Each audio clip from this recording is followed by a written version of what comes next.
Hey, use me, dear Lord, to give a great message. Use me, dear Lord, give a great message. Giving glory to God. I just want to tell the pastor thank you for having me. And tell the congregation, thank y'all for having me today. Thank y'all for having me. Like I said, my name is Leonard Parker. I come from the park. I come to the park, but I remember my days in Scotlandville. I got a couple advanced degrees from Southern, and also when I was 11 and 12, I did a lot of my youth baseball at Allen T. Jordan. I would come up here and stay with my father, my uncle, and I did my Little League Baseball at Allen T. Jordan. Had one of the best Little League Baseball programs in Baton Rouge. AAU basketball and took over that now. So the kids are more than the basketball, but we was into baseball back then over the summer. But you know, I look at got a lot of young folks in the audience, and I always tell young folks when they come up to me and say, what you think about the military? And I said, well, if you're thinking about going, before you sign the dotted line, you have to understand you may have to go serve your country. So it ain't no, I'm going for the GI Bill, I just want to serve stateside, peacetime. If you sign the dotted line, you possibly can go to war and have to fight for your country. And that your family's going to get involved in that, mom going to be nervous, but that's what you have to do before you sign the dotted line. Yeah. Okay? A little bit of logistics. Coach, I'm sorry. Go ahead. There is a car in the parking lot running a Ford Escape. 189G. Okay. All right, we're going to keep going. Have some of my uniforms. I can get in some of them still, but, you know, like Mr. Isidore Brown said, I don't think I can get in mine still, Coach, so that's why this is unbuttoned. Y'all understand that? But a little paraphernalia that I had, and I was blessed to have some of the congregation. We got some of Mr. Knox stuff up here. We got some of Mr. Lee's stuff up here. Even Mr. Isidore. Mr. Isidore Brown put his retired hat up here. So we got a little Army, Navy, Air Force, Marines, and what you always got to understand with the military, it's a competition between the military.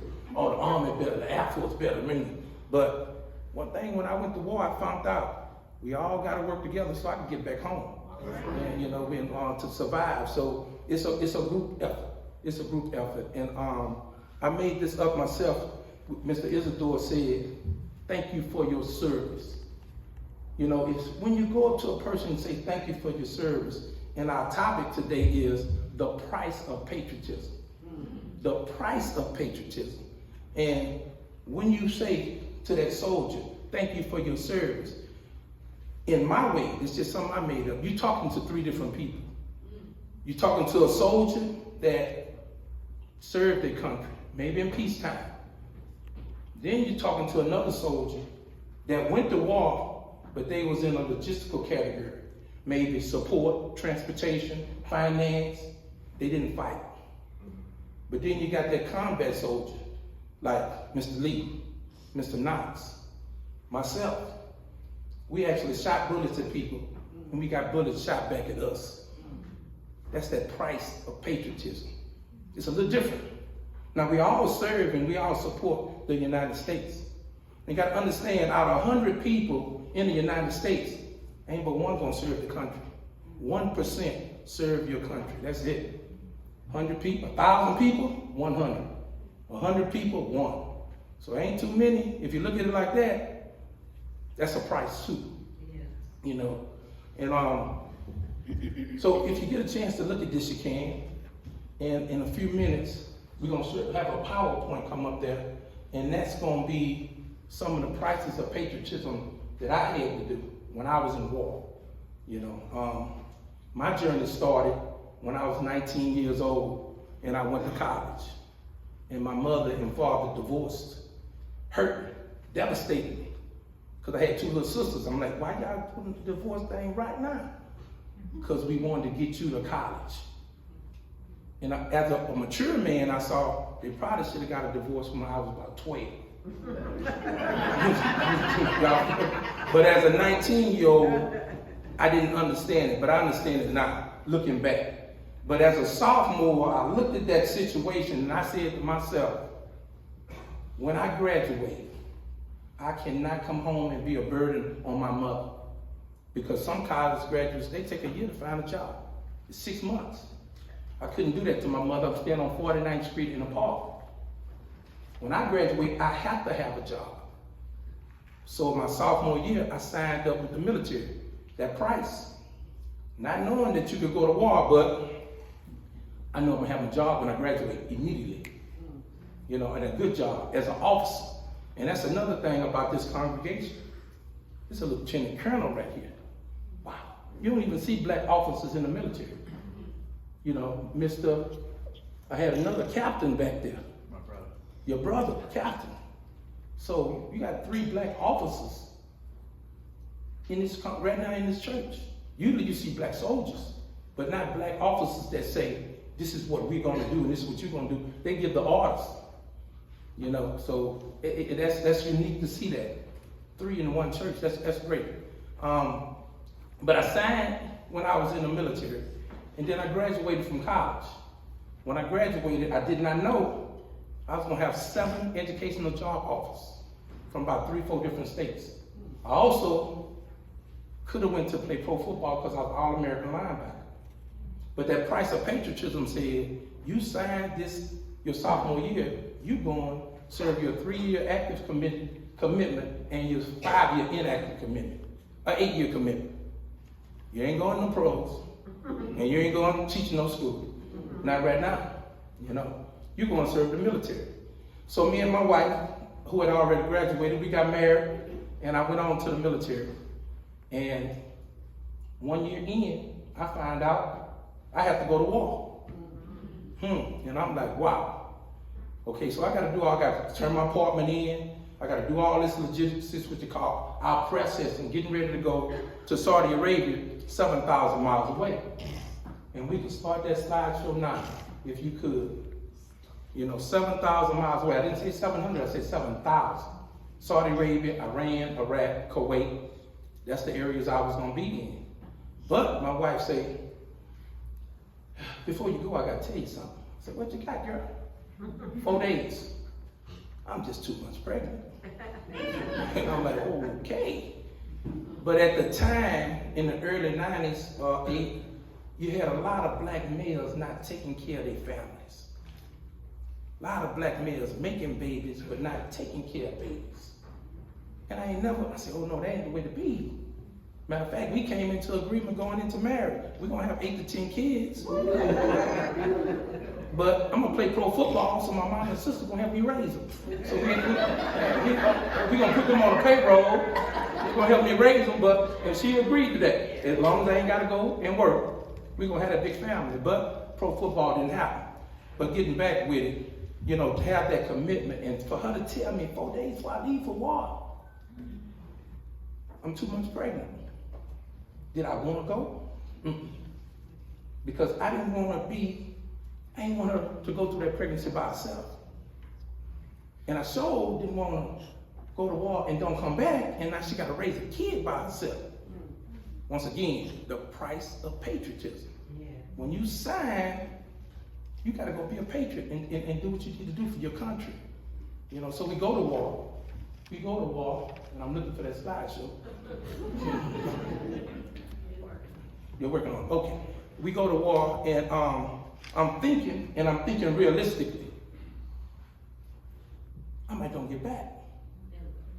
You know? Okay. I might don't get back, and if I don't get back, my wife gonna have to raise his kids by herself. And what can I do? And I don't know if I got a girl or boy. I say kid. So I started writing Dear Kid letters every day. Dear kid, today let's talk about religion. Dear kid, today let's talk about education. Let's talk about racism. Maybe 200 letters. Every day I would write a letter. Sometimes I write it to my wife and the kid. Sometimes I write it to just the kid. And you know, I was fortunate. I was blessed. We had 4 battles. And a battle is, I'm shooting bullets and they shooting bullets. But my bullets, they big. Y'all gonna see my bullet. My bullets about that big on that tank. Y'all gonna get to see them in a few minutes. That tank ain't nothing to play with. I was in charge of 4 tanks, all of them worth $3 million. And I had 21 soldiers under me. And on a tank, you got 4 people, a driver, a loader, a gunner who shoot the bullets, and a commander who command the tank. But not only I had to command my tank, I had to command 3 other tanks. So that's my tank platoon. Love my tanks, because I ain't on the ground where I get my leg blew off. I ain't on the water where they can sink my ship. I ain't in the air where they can shoot me out the air. At least I'm riding. And I'm riding in a titanium metal vehicle that can go 60 miles an hour. It weighs 60 tons, so that's like 35 cars. And it's fast. And it's powerful. And it protected me and it helped me get back home. And that's why I love my tanks. You know, and you talk to any other military person, they're gonna tell you, I like doing what I did. But the Air Force helped us out because they bombed our opponent for 20 days. The Marine helped us out because they breached the minefield where I had to drive my tanks through. The Navy sent artillery in on my opponent that was 2 miles in front of me before I had to battle my opponent. So when I see other service members, I appreciate all of them, Army, Navy, Air Force, Marines, Coast Guard, because we all had to work together for me to get back home. You know, so I get back home in 7 months. I was over there for 7 months and I fought 4 battles. And I make it back home. And my wife 9 months pregnant. She hadn't had a baby yet. And I'm trying to get my apartment. They give us what you call R&R, which is rest and recovery. Maybe a couple weeks. Do what you gotta do to get yourself together because what we even went through. And the first thing she said, would you like to go to Lamar's class? But sure. You didn't done this pregnancy by yourself. And she had a great support system with a Delia Grove Library in Dallas, Texas. She worked in the library and they took care of her because I was gone. And so we go to Lamar's class and I'm ripping and running 2 hours away from where she was staying there. I'm getting things together and you know, we get to Lamar's class and it's like, breathe, relax, breathe, relax. And before you know it, I was. And everybody in Lamar's class was doing what y'all just did. So I woke up like, but hey, if I could go through the wall, I could go through a little laughter in Lamar's class. But you know, I went in that delivery room with her. And I've been there 3 times. Natural birth, cesarean, and an epidural. Hey, go to epidural. You don't have no problem with epidural. But to see that natural birth was special for me. So, you know, and I made it back. The Lord blessed me to make it back. Not just to make it back, but to make it back and see the birth of my first kid. And I have 3 boys. And so we're looking at all these letters, and I'm looking at all these letters, and she said, well, you got all these pictures. You got all these pictures that you've taken. We got all these letters. Why don't we just type them up? We'll put them in a little book, and we'll give it to our newborn son. And that's what we do. So the rough draft was probably about that thick. All the pictures, and it was nice and typed up. And a couple family members read the book. I ain't pay no attention, that's private. Because it's got a real lot of private things in the book. Let me talk to you about sex. Let me talk to you about relationships. I was talking to the kid about everything. Really didn't want nobody to read some of that stuff. But that kid. And my grandmother got a hold of the book. My grandma passed away 2 years ago. She was 106. She was the oldest living resident in Baton Rouge. You know? And great. Yeah, and Isadora Gray.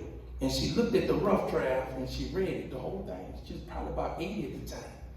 And she said, you need to get this published. And I said, nah, Grandma, that's some pride. That's for my kid. And she said, no, son, other people need to read this book. And I said, some wisdom, coming from some wisdom. And I sold about 1,000 of these in the Baton Rouge area. Just me selling them out the back of my car. You know, and 1,000. Real popular, and just taking that advice from her. And all these pictures are in the book. And some great advice, you know, and it's great to be back. But if I could leave y'all with two things, you know, you always talk about 100, only one person out of 100 served in the military. You know, that's unique. And what we have here today, you know, when I got back from war, I looked at the grass. When I got back, I wanted a double meat Whopper with bacon cheese separated. Because I used to act like I was eating fried fish, potato salad, and sweet peas. But I was eating dry food. You see some of them. I was eating MREs, which is meals ready to eat. But I had to train myself to say, oh no, you got steak today, buddy. You got fried fish today. And when I got back, I got that Whopper, double meat Whopper, bacon and cheese, separated, extra ketchup. And it was great, but we take it for granted that we could go, right now, we could go to a fast food restaurant after this and get food in 15 minutes. We got air conditioning, we got heater, we got hot water. We got grass to cut. I ain't see grass for 7 months. You know, America, the United States of America is the number one or number two in the powerful element in the world. We got the strongest military in the United States in the world. And because we got such a strong military, we can have these privileges. You see Russia right now, Russia just say, we're gonna take over Ukraine. We're gonna take y'all land and we're gonna impose on y'all what we wanna impose. And Ukraine said, no, we're gonna fight y'all back. Ain't nobody coming to the United States and do that. Because our military is too powerful. I wish you would come to the United States and say you're gonna take over something. You see, in war, I had to explain war to my mom. My mom, like, I don't really think I could do that. I said, Mom, if somebody come in this house and their purpose is they gonna hurt you and they gonna hurt me, what you gonna do? And she said, I'm gonna defend us. I said, that's war. That's war. We gotta do stuff that we don't wanna do. I done seen stuff that I shouldn't have seen. I did stuff I shouldn't have had to do, but I had to do it to get back home. You know? So we gotta love the United States because we gotta love having a strong military. Because it's protecting us.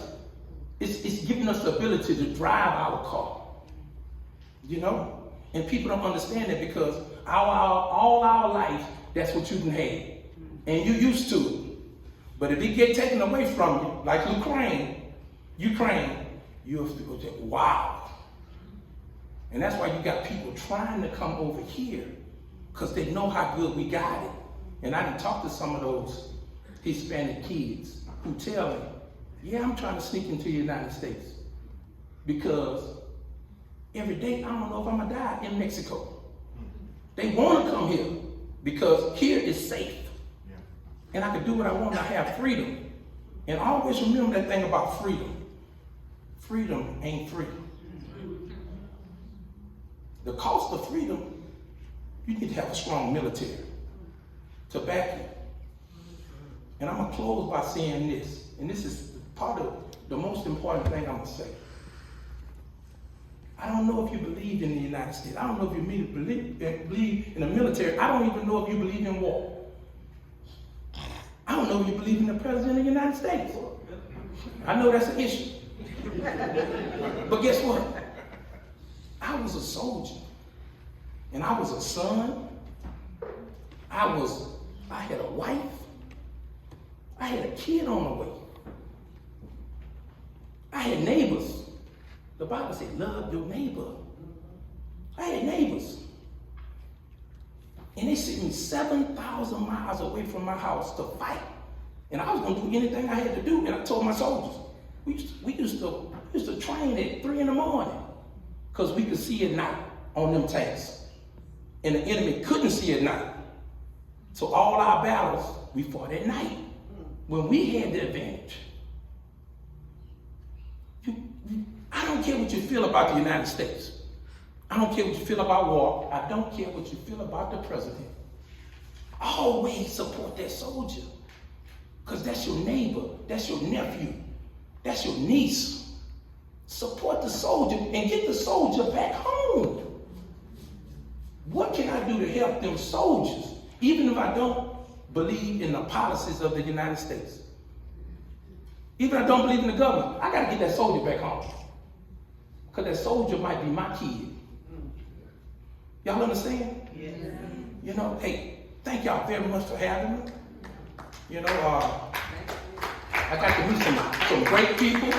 Y'all please make sure y'all get y'all paraphernalia back before y'all leave. Thank y'all very much.